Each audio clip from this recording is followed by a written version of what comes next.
திருவாரூர் பத்தி அந்த அந்த நகரம் அந்த மாவட்டம் எப்படி இருக்குது அப்படிங்கிறத பத்தி திரு விஜய் வச்ச விமர்சனம் 100% சரி. நான் அங்க டிராவல் பண்ணியிருக்கேன். ஒரு நல்ல லாட்ஜ் கிடையாது, நல்ல ரோடு கிடையாது. இன்னைக்கும் பன்றிகளும் நாய்களும் வந்து வெளியில வந்து கண்ணுக்குட்டியோட சேர்ந்து வந்து இருக்கக்கூடிய இடமா அந்த பஸ் ஸ்டாண்ட் இருக்கும். நம்ம வந்து இப்ப பெரும்பாலான பஸ் ஸ்டாண்ட்ல அப்படிலாம் பார்க்க முடியாத காட்சி. இன்னமும் அந்த மாதிரி காட்சிகள் நீங்க பார்க்கக்கூடிய இடமா அது இருக்கும். அது வந்து ஒரு தூய்மை பெருசா இல்லாம ஒரு சுத்தம். நீங்க வந்து நான் வேற ஒரு பேட்டை சொல்லியிருந்தேன்.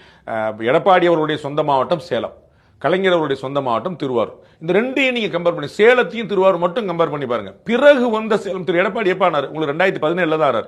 2017 முதல் முறையா முதலமைச்சரான திரு எடப்பாடி தன்னுடைய சொந்த தொகுதி எப்படி வச்சிருக்கிறார்?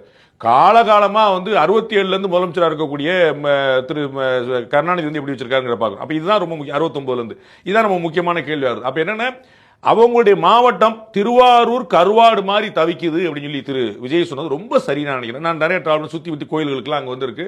இன்னமும் வந்து ஒரு குறுகிய சாலைகள் ரொம்ப நெருக்கமா அந்த நாகப்பட்டினம் திருவாரூர் சாலை பார்த்தீங்கன்னா 90% சிங்கிள் ரோடு தான்.